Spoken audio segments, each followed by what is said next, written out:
désolé pour ma dernière vidéo, j'avais branché mon micro mais j'avais oublié de le sélectionner sur mon ordinateur, donc il n'avait pas fonctionné. Et là encore, je n'aurai pas de micro car je suis en déplacement encore pendant 2 semaines. Donc désolé pour le son, le micro reviendra en septembre. Alors j'ai l'habitude de voyager léger, voilà. Alors, c'est parti, je vais faire un retour sur le Bitcoin. Je vais essayer de donner un peu plus d'informations parce que je vois qu'on ne me comprend pas toujours, hein. On a osé me dire que j'avais changé de discours sur le BTC. Voilà, alors je vais vraiment bien expliquer les choses. Essayez, peut-être que je m'explique mal, hein, peut-être je ne vais pas dire que vous ne comprenez rien, hein, pour pas vous offenser. Je vais dire que peut-être que j'explique parfois mal les choses. Par contre, hein, pour ma défense, dans ma dernière vidéo, j'ai quand même répété 3 fois que rien n'a changé. Et rien n'a changé ne signifie pas que j'ai changé de discours, hein. C'est pour ça qu'il y a des choses des fois je ne comprends pas. Donc je vais essayer d'être un peu plus précis ou plus explicatif sur notre bon vieux BTC. Désolé s'il y a un peu de bruit. Je suis en terrasse, voilà, à l'extérieur, donc il peut y avoir quelques bruits. Alors c'est parti. J'ai pris une vision, hein, encore plus haute pour vous expliquer et bien voir les choses. Je suis sur Binance parce que regardez, ça commence à donner envie de vomir. Voilà, ça c'est, hein, tout ce que je travaille sur TradingView. C'est pas parce que ça m'arrange d'aller sur Binance que je vais sur Binance. C'est juste pour vous éviter de vomir avec tous mes tracés. Donc en mensuel. En mensuel, nous sommes toujours haussiers sur le Bitcoin, hein, que ce soit en Ishimoku, Kimkoyo, en chartisme, en tout ce que vous voulez, nous sommes haussiers. Voilà. Je vais descendre de time frame en time frame. Ah purée, c'est quand même chargé sur Binance. En hebdomadaire, c'est la même chose, hein. Ça va être intéressant. Là, il y a la Kijun, il me semble. Je sais même plus comment elle s'appelle, celle-ci. Non, c'est pas la Kijun, je crois. Enfin bon, bref, il y a cette ligne verte qui arrive au contact des cours. C'est intéressant, c'est toujours intéressant, c'est-à-dire c'est un support à les cours lorsque cette ligne verte arrive. Donc on peut très bien avoir un rebond et un potentiel mouvement haussier du BTC, hein, mais on peut aussi, hein, transpercer à les cours et qu'en fait après les cours deviennent une résistance pour cette ligne là. Donc bon, je le signale quand même, à voir là, hop, hop, dans une semaine, oui, semaine prochaine, elle arrive au contact des cours, ça va être intéressant. On peut pourquoi pas avoir un petit rebond du BTC semaine prochaine, ou alors, hein, je le répète, ça peut traverser les cours tout simplement et ne rien se passer. On a quand même un doji, on a quand même eu un beau doji semaine dernière sur un point clé, c'est vraiment intéressant. C'est un peu ce que nous avions, je le répète, ici là, où j'avais fait une vidéo de mise en garde. Non, c'est pas ce que je voulais faire. Voilà. J'avais fait une vidéo de mise en garde ici pour les boules de chez Boule. Attention, nous ne sommes encore pas boule, hein. Voilà, on est toujours dans le range. En plus, nous avons un doji ici, voilà, et boum, on s'est fait ravaler, ça n'a pas manqué. Ici, là, on a encore un beau doji, hein. Il est un petit peu moins beau, oui, il est beau tout de même, hein. Il est moins beau, moins propre que celui-ci. Il est beau de même, c'est un doji sur un point clé. Ce n'est pas rien, il y a des gros mouvements d'indécision.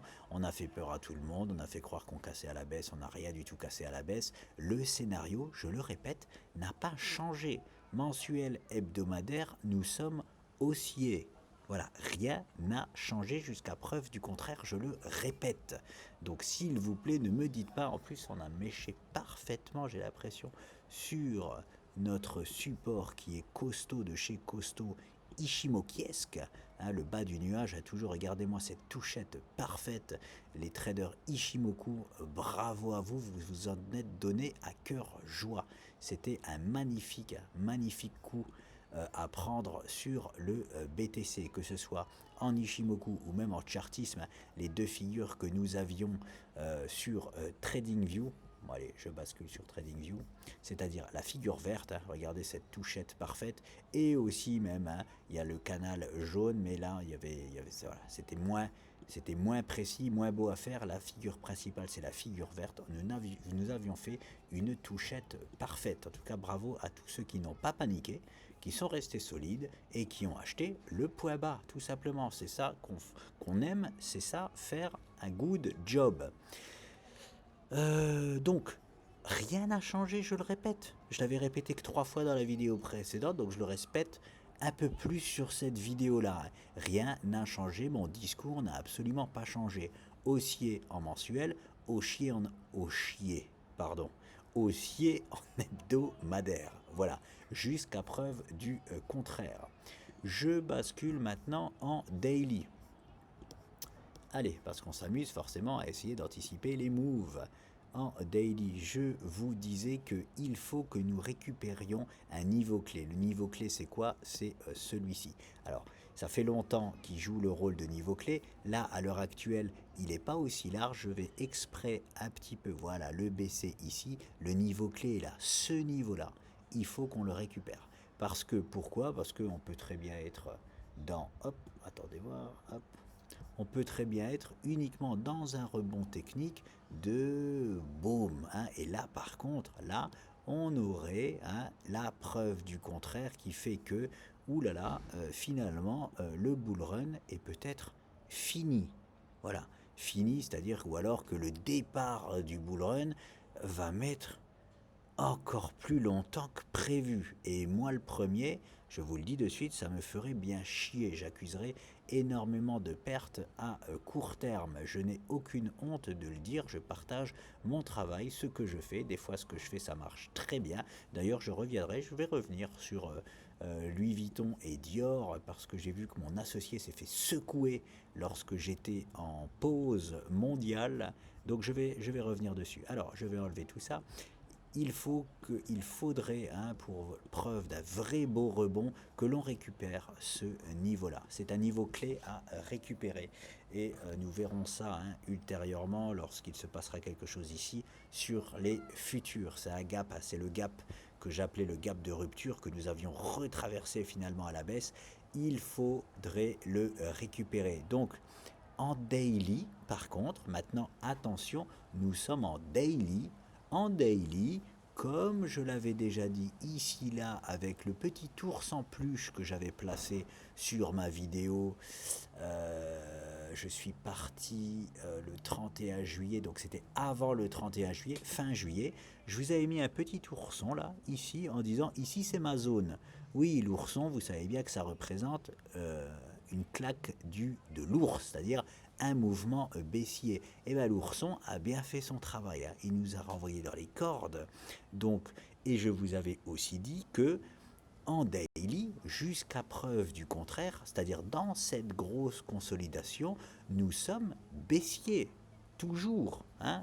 Qu'est-ce que ça veut dire avec la loi de Do, comme j'ai répondu dans les commentaires? Regardez, nous faisons des plus hauts, toujours moins hauts. Nous n'arrivons pas à casser à chaque fois un niveau des plus hauts. Et la preuve du contraire en daily, qu'est-ce que ce serait? Il faudrait que nous venons chercher, casser à la hausse ce niveau-là.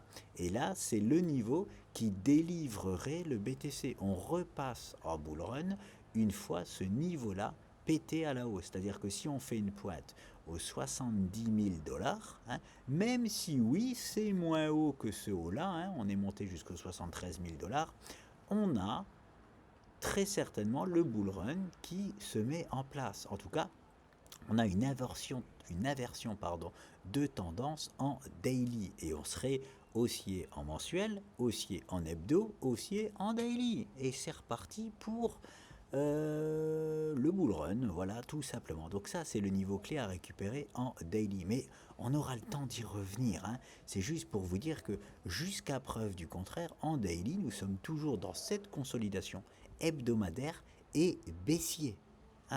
Très important de le dire. Quelle serait la première preuve du contraire pour dire, oh attention, peut-être que nous ne sommes plus, je vais mettre ça en orange cette fois-ci, nous sommes peut-être plus baissiers, c'est que, vous voyez les plus bas là, on fait à chaque fois des plus bas, toujours plus bas. Hop, avec donc le dernier, ça serait qu'on refasse un plus bas, moins bas que celui-ci. C'est pour ça que ce niveau est très important. Si vous voyez que l'on corrige, hop, mais qu'on ne refait pas de plus bas ici, on peut se dire, oh, attention, peut-être qu'on est en train d'inverser la tendance daily. Mais la confirmation d'inversion de tendance daily serait de casser les 70 000 $. Et là, on inverse toute la tendance. Voilà, j'espère que j'ai mieux expliqué. En tout cas, vous voyez bien que on est toujours dans la même configuration. Absolument rien n'a changé. Voilà, je vais essayer d'analyser la toute petite structure que nous avons là pour voir est-ce qu'on se prépare à faire une continuation haussière et pour récupérer cette zone-là, qui est pour moi la zone clé du BTC, ou est-ce qu'on est en train de se préparer finalement à dégringoler et à revenir plutôt faire un mouvement de frayeur sur les 50 000 $ environ. C'est parti, allons-y, on va voir si nous voyons quelque chose. Alors nous sommes en pause, hein. C'est le week-end, il ne va pas se passer grand-chose. Il y a une belle contraction de la volatilité, donc il y a un mouvement en approche sur le BTC. C'est pas étonnant, le week-end ça dort, donc qu'on ait des contractions de volatilité le week-end, c'est totalement standard. Qu'on ait la préparation d'un move dans la nuit de dimanche à lundi, comme très souvent, c'est totalement standard. Je vais voir si je trouve quelque chose d'intéressant. Donc ici, là, je vais essayer d'analyser, hop, juste ça, cette structure. Non, je vais faire ça comme ça. Hop, voilà. Cette structure-là, hein, c'est tout. Hein, juste pour voir si on se prépare à continuer à la hausse ou si on se prépare à baisser. Alors, dans un premier temps, comme je vous le disais, on peut très bien être en préparation, hein, d'un possible double bottom. C'est pour ça que j'ai besoin de plus d'informations, mais là j'en ai quand même eu pas mal. Je voulais que la semaine se finisse, hein. Il n'a pas l'air de nous proposer les niveaux du double bottom. Qu'est-ce que nous avons? Nous avons, hop, je vais voir si c'est un petit canal, si nous clonons ça. Bim bam boum. Voilà, il est pas mal. Donc on a un petit canal déjà, c'est très bien. Est-ce que, hop, je pense que ce sera le plus pertinent, le plus bullish forcément, ce serait ça. Mais là, très honnêtement, ça m'arrange un peu. Hop, attendez voir. Je vais essayer de faire un travail, même si c'est du direct, un peu plus. Ah, c'est dommage qu'on a cette petite mèche là. Ouais, quoi qu'il en soit, c'est pas mal comme figure. Je vais pas considérer comme celle-ci parce que c'est dommage qu'il y a juste cette petite mèche là. Ça aurait été top du top qu'on n'ait pas cette petite bavure là, mais cette figure là est déjà très très belle. Elle est ultra bullish, vraiment ultra bullish. Mais je vais l'enlever, je vais pas la sélectionner, je vais prendre le pire des scénarios. Le pire des scénarios, les amis, c'est quoi? C'est celui-ci, hop, que nous sommes tout simplement en consolidation de petit canal. Oui, je sais, je suis pas bête. Ici aussi, ça déborde. Hein. Les deux figures, du coup, sont pas parfaites. Voilà. Et celle-ci, elle est moins parfaite que celle d'avant. Mais je fais exprès de prendre le scénario le plus pessimiste. Qu'est-ce que nous donne cette figure-là? Cette figure-là nous donne 8 chances sur 10. Et je répète, c'est le scénario le plus pessimiste. 8 chances sur 10 d'un moment donné casser à la hausse et d'aller chercher ce niveau-là. Et boum, on récupère notre zone clé. Donc, je suis obligé de privilégier une continuation haussière de par cette figure-là. J'attendais, hein, je vous l'avais dit que j'attendais la fin de semaine pour que le BTC m'en dise plus. Il nous en a dit plus. Et en plus de ça, je vois ici en 30 minutes que nous avons, hop, une belle petite figure sous forme d'épaule, tête-épaule inversée qui nous donne l'objectif déjà de revenir dans le haut de la zone rouge. C'est pas mal du tout. Honnêtement, c'est pas mal du tout comme structure. J'aime beaucoup ce que le BTC nous fait. Ça reste, je le répète, des statistiques. 8 chances sur 10, ça veut dire que 2 fois sur 10, on aura tort. Et 2 fois sur 10, nous casserons ce canal-là à la baisse. Hein. Voilà, je vais aller voir en 30 minutes. Ça a l'air quand même intéressant, cette petite structure-là. Même si on ne peut pas considérer ça comme une vraie épaule, tête-épaule inversée, étant donné qu'on n'est pas dans un marché baissier, hein, et que cette figure-là ne s'inscrit pas sur un bas de marché, mais elle a tout de même le mérite d'exister. Je vous parle de quoi? Je vous parle de ceci. Hein. Hop, cette toute petite là en 30 minutes. Hop. Hop, et là, est-ce qu'elle s'arrête ici? Est-ce qu'elle va venir chercher le niveau qu'il ne faut pas qu'elle casse pour garder la structure? C'est celui-ci. Donc je vais le mettre, hop là, voilà. Voilà, très très belle. Donc ici, on a une belle structure en 30 minutes. Voilà, on a une très belle pattern pour la casser à la hausse. Nous sommes le week-end. Voilà, il peut se passer. Ça peut dormir, hein, ça peut dormir jusqu'à la fin du week-end, jusqu'à dimanche soir. Je vérifie juste que j'ai bien placé ici. Hop, la seconde épaule. Oui, c'est dans la zone là. Voilà. Elle est pas mal cette structure là. Elle nous ferait aller. Hop, je vérifie. Et voici. C'est pas mal du tout. C'est pas mal du tout parce que rien qu'avec cette petite structure 30 minutes, hein, on a un objectif aux 63 000 dollars de récupération de cette. Donc on a une petite fractale ici. On a une petite fractale, encore une fois, 30 minutes H4, parce que si nous validons cette structure-là à la hausse, on a la validation de cassure du canal H4 que je vous présentais et des 65 000 dollars. Donc on aurait en fait, excusez-moi, un double objectif haussier qui serait ici et ici. J'espère que j'explique mieux, en tout cas, toutes les time frames différentes. Hein. C'est vraiment important de... voilà, on peut être baissier dans une time frame, mais haussier dans une autre. Hein. C'est pour ça que j'essaye... Voilà, je vais enlever tout ça maintenant. Voilà. Hop, hop. En breakant cette figure-là à la hausse, je vous donne le tarif, allez, 60 000 dollars. Si on break à la hausse les 60 000 dollars, attention, même en, coup, en 30 minutes, mais en clôture 30 minutes, on a l'activation de ces deux objectifs. Hein. Alors, celui-là, pas tout de suite, forcément. Il faut, alors ça c'est un niveau clé. Le niveau clé, je vais vous le montrer en H4 du coup. Ça va être plus simple. Ça va être plus simple. Voilà. Hop. Hop, je remets un triangle ici, là, on va pouvoir se servir de ce niveau-là pour faire, par exemple, un throwback. Un throwback de quoi? En jaune, est-ce qu'on le voit? Ouais, je vais le mettre en noir. En noir, nous verrons mieux tout ça. Voilà. Cette zone-là va être ultra intéressante parce que si on break la petite structure là en 30 minutes à la hausse, on peut se servir de cette zone-là pour faire quoi?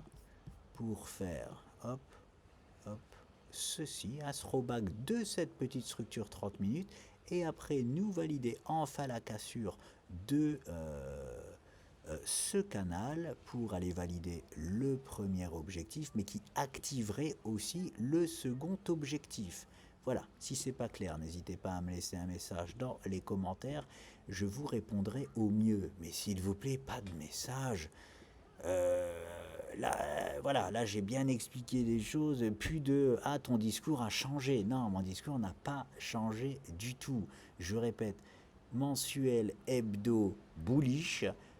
En daily, nous sommes dans la structure hebdo qui est bullish, mais en daily, nous sommes toujours baissier. Hein, et là, en H4 30 minutes, par contre, je répète, H4 30 minutes, nous avons deux figures de continuation de rebond haussier. Voilà, nous avons une figure de continuation haussière. Voilà, mais qui s'inscrit toujours dans un scénario bear en daily, hein, c'est-à-dire qu'on aura fort à faire, je le répète, là-bas en haut.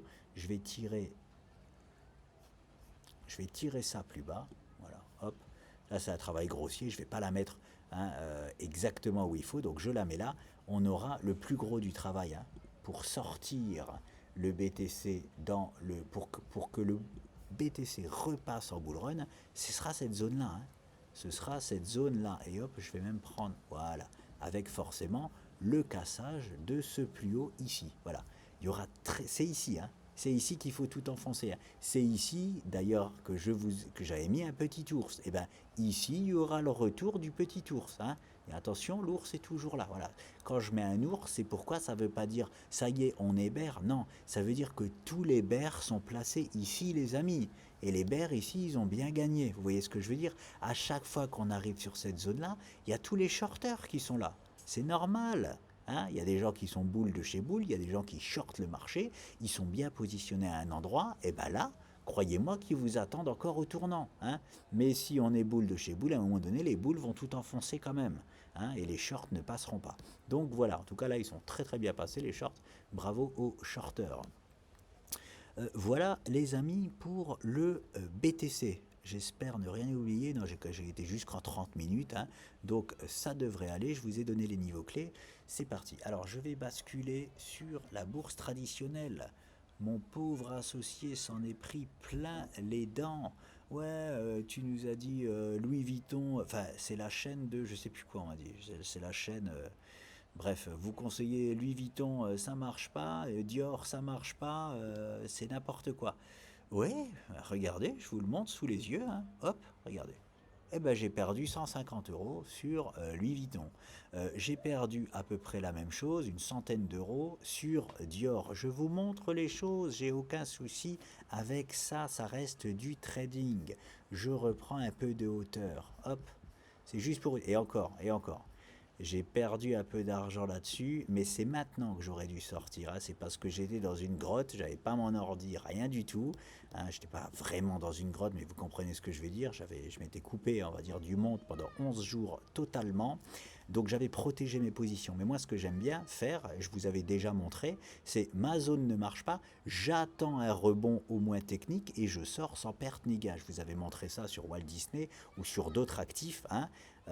C'est pour minimiser mes pertes. Qu'est-ce qui est important dans le trading? C'est quand on perd pas beaucoup. Et par contre, quand on gagne beaucoup. Là, nous avons, hop, ah bah oui, j'ai perdu 150 moins 20, j'ai perdu 130 euros, mon trade sur Louis Vuitton. Ma zone parfaite n'a pas fonctionné, hein, et comme je n'avais pas mon ordinateur, j'ai protégé ma position, j'ai pas pu attendre le rebond pour terminer sans perte ni gain cette fois-ci. Dior, je montre Dior, c'est la même chose. Les deux trades ne sont pas passés exactement pareil, hein, même si là on rebondit. J'aurais pu aussi sortir sans perte ni gain en attendant comme d'hab le pullback, hein. Je n'avais pas mon ordi, je le répète, je vais me mettre en daily. Du coup, pas de souci, ma zone parfaite ne marche pas. Hop, je sors de position, je perds ma centaine d'euros. Boum, on passe à autre chose. Le trade parfait n'a pas fonctionné. Derrière ça, on verra. On verra. Je retravaillerai peut-être Louis Vuitton et Christian Dior pour trouver, hein, mais là, il faut dire que Dior et Vuitton, pour le moment, jusqu'à preuve du contraire, s'inscrivent dans une continuation baissière, hein. Ils ont validé. Qu'est-ce qui pourrait sauver? Je vais passer en hebdomadaire, c'est plus simple. Qu'est-ce qui pourrait sauver Dior et Vuitton? C'est qu'on soit dans. Je vous montre. Hop. Ici aussi, on a du dessin. Il met ça. Voilà, c'est qu'on soit dans un double top optimisé. Optimisé, ça veut dire quoi? Ça veut dire que ici, c'est un peu plus profond, hein, de continuation haussière. Voilà. Mais, pour le moment, hop, ça c'est le meilleur des scénarios sur le luxe. Pour le moment, on ne peut pas dire autre chose qu'on a breaké ce niveau-là à la baisse. Mon niveau de convergence n'a pas fonctionné. On a breaké le niveau à la baisse et nous sommes potentiellement uniquement dans un pullback de continuation baissière. Il faut faire des choix dans le trading. J'avais pris un trade sur cette zone-là pour imaginer un double bottom parfait, comme nous avions eu par exemple sur Apple. Donc juste pour rappel ici là, hein, j'avais imaginé un rebond ici. Il ne s'est pas fait.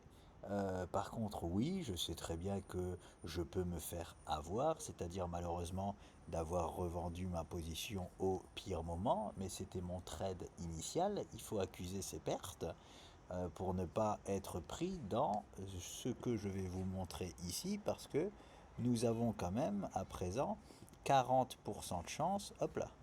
Sur Dior et sur Vuitton, c'est pareil, ce sera juste pas les mêmes chiffres, hein, mais nous avons activé un potentiel double top, et donc dans 40% des cas, nous pourrons retrouver les niveaux des 367 dollars sur Dior. Voilà, hein. Donc je préfère accuser mes petites pertes ici plutôt que de se retrouver dans le scénario là. Je ne suis pas dupe, hein, comme je l'ai dit, je me suis trompé de mot juste avant d'ailleurs. Je vais reprendre mon petit stylo. J'ai parlé de double top optimisé. Non, nous sommes potentiellement dans un double bottom optimisé, hein. Dans ce cas-là, hop, nous allons non seulement retrouver ces niveaux-là, mais en plus de ça, on peut derrière les valider et aller chercher les objectifs du double bottom optimisé. mais voilà, moi j'ai choisi de faire un trade en pariant sur un double bottom classique qui sont plus souvent présents. Les double bottom optimisés, donc comme si ici nous avons un rebond, ce sera un double bottom optimisé, sont plus rares, hein. Je le rappelle, nous, notre job, c'est de se mettre dans l'essence des statistiques et de se mettre sur des figures qui sont beaucoup plus présentes que d'autres. D'ailleurs, je vais juste faire un petit quelque chose que je n'avais pas vu jusque là. Hop, hop. Je vais dupliquer cette ligne, la poser ici, là. Non, ça ne marche même pas, de toute façon. Voilà, je me disais, hop, peut-être qu'il s'est servi du canal. Hop, je me mets bien ici. Non, on a tout de même débordé. Donc vous voyez, même le canal en fait n'est pas propre, n'a pas tenu sur ces niveaux. Donc dans le meilleur des cas, il nous fait, je le rappelle, un double bottom optimisé. De toute façon, moi je m'en fous, je suis sorti de mon trade et tant pis pour moi. Et dans le pire des cas, Dior et Vuitton, nous sommes juste sur un petit pullback, pardon, c'est-à-dire un petit rebond technique pour continuer la baisse, hein. Voilà. Donc, oui, on peut nous reprocher, nous dire, ah, tu nous as conseillé, déjà, nous ne sommes pas des conseillers, hein, nous partageons notre travail, je le rappelle, ah, tu nous dis que tu achètes Louis Vuitton et Dior, ça n'a pas fonctionné. Oui, ça n'a pas fonctionné, ça reste du trading et des statistiques.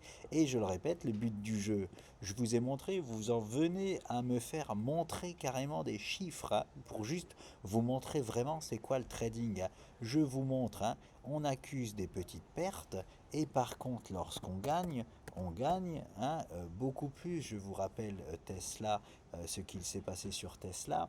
Et d'ailleurs, je vous le montre aussi pour deux choses, parce que j'ai clôturé ma position sur Tesla. Je vous montre pourquoi. Je vais aller en daily, ce sera plus simple. Hop là. Hop. Donc non, je voulais déjà vous le montrer en hebdomadaire pour faire un bref retour de ce que je vous avais dit. Nous n'avons jamais confirmé, hein, cette cassure haussière que je vous remontre ici. Voilà, nous avions une belle cassure haussière en hebdomadaire et nous l'avons malheureusement jamais confirmé. Qu'est-ce que c'est une confirmation? C'est que nous reclôturons au-dessus de la clôture, hein. Oui, nous avons méché au-dessus, mais regardez, nous n'avons jamais clôturé au-dessus de ce niveau-là. Voilà. Et donc, du coup, c'est pas étonnant que cette ligne qui pouvait faire office de support ne tient pas, hein. On a réintégré la figure, c'est totalement standard. Il nous faut une clôture au-dessus des 251 pour renforcer en fait cette ligne de support. Nous ne l'avons jamais eu. Aujourd'hui, nous arrivons, moi j'avais revendu, hein, comme vous le savez, la moitié de ma position ici là, et je revendu les 100% de ma position ici là. Pourquoi? Parce qu'aujourd'hui, nous sommes sur un très très bon niveau de prise de bénéfice, encore une fois. Et oui, c'est possible que Tesla nous propose la zone parfaite, extraordinaire, qui serait ici là. Voilà. Et je ne me ferai pas prier pour retenter à long comme j'ai tenté ici. Hein, je vais vous remontrer du coup en daily. Donc je fais le parallèle pour vous dire oui, il y a forcément des trades et je le répète, si vous trouvez un trader qui a 100% de trades réussis, vous me le présentez quand vous voulez, vous me le présentez. Mais je sais que vous ne me présenterez jamais personne parce que ça n'existe pas. Je le répète, vous prenez le meilleur trader du monde, ça n'existe pas. Prenez même le trader où ils ont fait un film sur lui quand il a shorté le marché de l'immobilier, je ne sais plus comment il s'appelle. Euh, il y a encore pas longtemps, il a fait perdre beaucoup de monde. Enfin, il n'a pas fait perdre beaucoup de monde, hein. Beaucoup de monde fait comme lui et c'est normal. C'est un trader hors pair. Mais il fait aussi des trades perdants.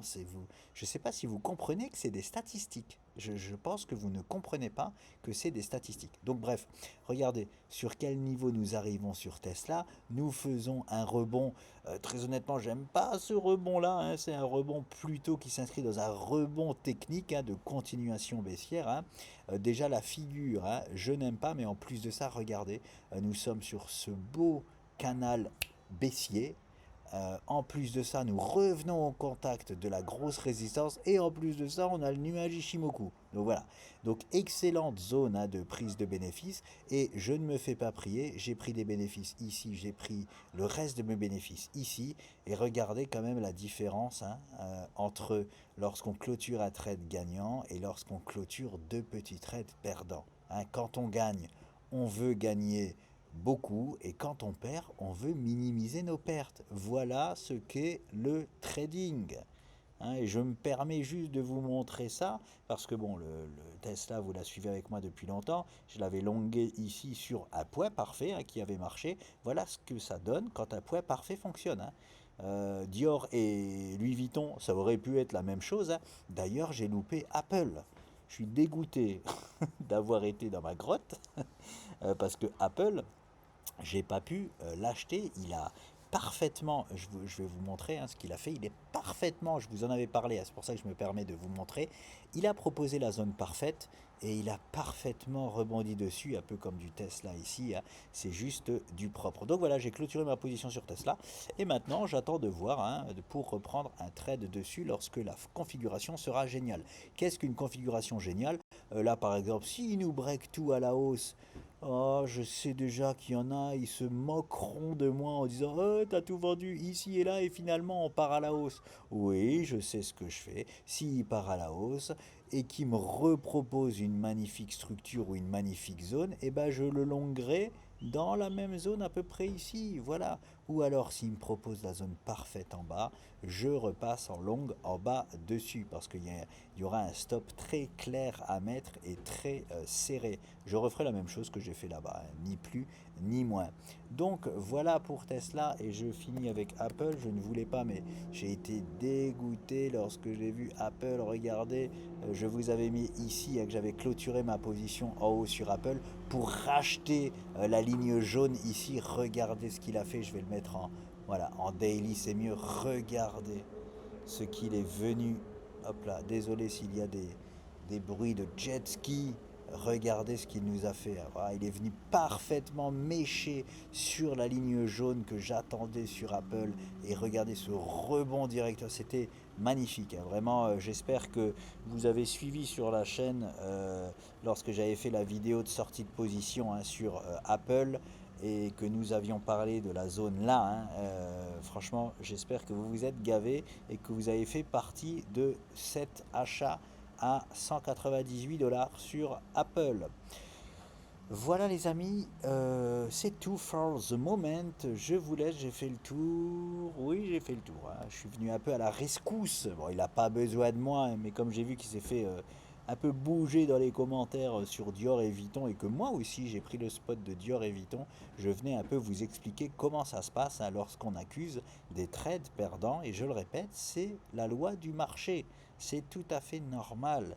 Il y a des trades perdants, il y a des trades gagnants, ça reste des statistiques, ni plus ni moins. Et même un 9 chances sur 10 ne veut pas dire ce que ça va se réaliser. Hein. Mettez-vous à jouer aux cartes et à connaître les statistiques des jeux de cartes et vous verrez que ça arrive. Et ça arrive même plus souvent que vous le croyez. Hein. Il faut vraiment beaucoup jouer aux cartes pour faire ce qu'on appelle lisser la variance, mais je ne vais pas rentrer dans des termes un peu complexe, sinon je risque d'en perdre pas mal. Donc voilà les amis, je vous laisse. Désolé pour le micro, j'ai dû vous péter les oreilles. Éteignez la vidéo parce que le générique va revenir. Je vous dis à très vite.